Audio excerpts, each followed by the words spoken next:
आइए आज सुनते हैं पितृपक्ष की कथा। हिंदू धर्म में पितृपक्ष का, जिसे कि श्राद्ध भी कहा जाता है, इसका बड़ा ही विशेष महत्व माना गया है। इन पितृपक्ष के दौरान अपने पितरों के निमित्त दान पुण्यों का कार्य करने से, तर्पण श्राद्ध का कार्य करने से, इससे पितृदेव प्रसन्न होते हैं और फिर मनोवांछित फलों को प्रदान करते हैं। पितृपक्ष को इसे महालय के नाम से भी जाना जाता है। मान्यताओं के अनुसार पितृपक्ष के दौरान, श्राद्ध पक्ष के दौरान हमारे पूर्वज पृथ्वी पर सूक्ष्म रूप धारण करके और फिर वहां पर आते हैं और अपने घर के सभी परिवार और सदस्यों को देखते हैं। जो भी अपने पितरों के निमित्त दान पुण्यों का कार्य करते हैं, उनके ऊपर पितृदेव प्रसन्न होकर के उन्हें मनोवांछित फलों को प्रदान करते हैं। अगर पितृपक्ष के दौरान आप पितरों के निमित्त तर्पण का कार्य करते हैं, इससे पितरों की आत्मा को शांति प्राप्त होती है। पूर्णिमा तिथि को ऋषि तर्पण किया जाता है। इसके बाद जो 15 दिन होता है कृष्ण पक्ष का, आश्विन माह में यह 15 दिनों का यह पितृपक्ष यह पितरों के लिए होता है और अमावस्या तिथि के दिन, आश्विन अमावस्या को इसकी समाप्ति होती है, जिससे कि इसे सर्व पितृ अमावस्या श्राद्ध कहा जाता है। तो आइए सुनते हैं पितृपक्ष की कथा। तो बोलिए प्रेम से पितृदेवता की जय। पितृपक्ष की महिमा और कथा को लेकर अनेक कथाएं प्रचलित हैं, जिनका की पाठ इसे तर्पण करते हुए किया जाता है। इसमें सबसे ज्यादा कर्ण की कथा बताई जाती है, जो कि महाभारत काल से जुड़ी हुई है। महाभारत के युद्ध में वीर गति को प्राप्त होने के बाद जब कर्ण की आत्मा स्वर्ग में पहुंची, तो उन्हें भोजन में सोना, चांदी, हीरे जवाहरात परोसे गए। इस पर कर्ण ने इंद्र से इसका कारण पूछा, तो देवराज इंद्र ने कर्ण को बताया कि तुमने अपने जीवन काल में सोना, चांदी, हीरे जवाहरात ही दान किए हैं, लेकिन तुमने कभी भोजन का दान नहीं किया और तुम्हारे पुत्र भी महाभारत के युद्ध में मारे जा चुके हैं। इसलिए तुम्हारे निमित्त किसी ने भी भोजन और तर्पण आदि का दान नहीं किया है। तब कर्ण ने इंद्र को बताया कि उन्हें अपने पूर्वजों के बारे में कोई जानकारी नहीं थी। इसी वजह के कारण वह कभी कुछ दान नहीं कर पाए। यह जानकर देवराज इंद्र ने कर्ण को उनकी गलती सुधारने का उन्हें मौका प्रदान किया और 16 दिन उन्हें पृथ्वी पर वापस 16 दिनों के लिए भेजा गया। जब कर्ण 16 दिनों के लिए पृथ्वी पर वापस आए, तो उन्होंने अपने पूर्वजों को याद करते हुए विधि विधान से उनका तर्पण किया तथा ब्राह्मणों को भोजन करवाकर दान दक्षिणा देकर उन्हें विदा किया।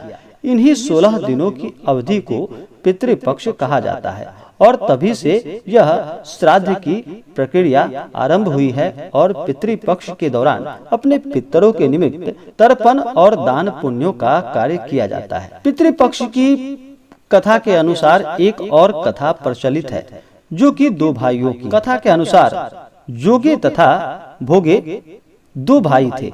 दोनों भाई अलग अलग रहते थे, परंतु दोनों भाइयों में बहुत प्रेम था।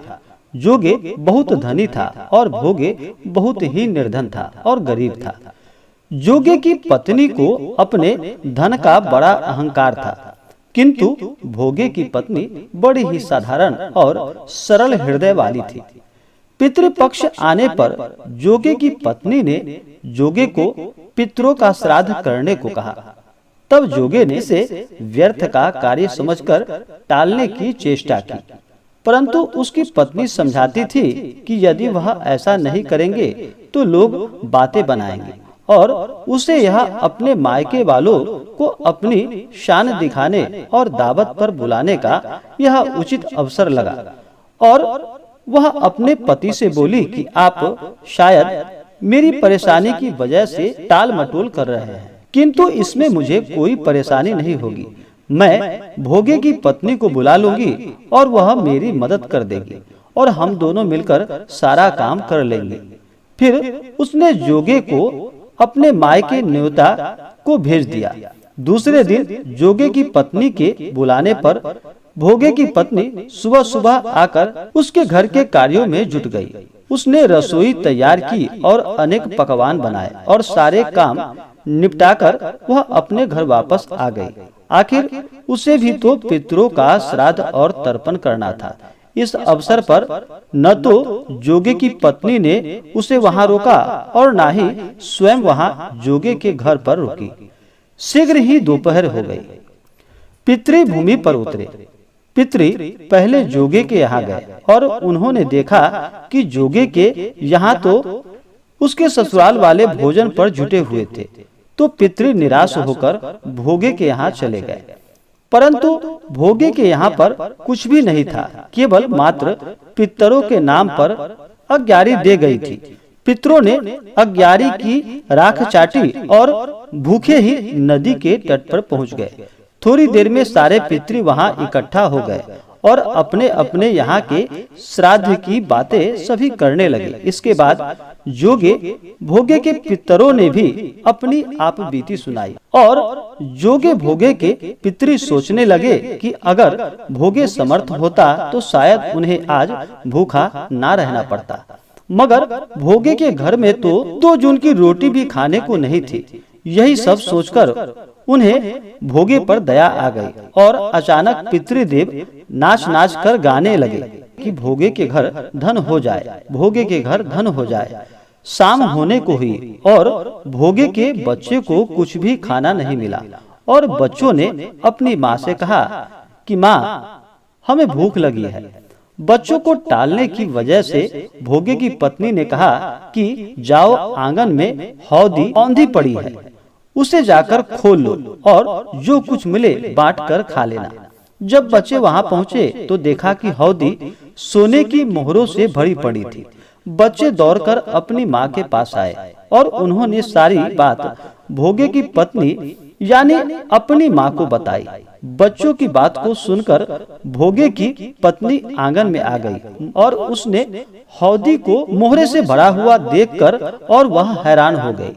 इस प्रकार भोगे भी धनी हो गया। इसके बाद अगले साल जब श्राद्ध का दिन आया तो भोगे की पत्नी 56 प्रकार के भोजन बनाए और उसने ब्राह्मणों को बुलाकर विधि विधान से श्राद्ध किया, भोजन करवाया और दक्षिणा दी। अपने जेठ और जेठानी को सोने के बर्तनों में भोजन करवाया। इससे पितृ प्रसन्न हुए और तृप्त हुए।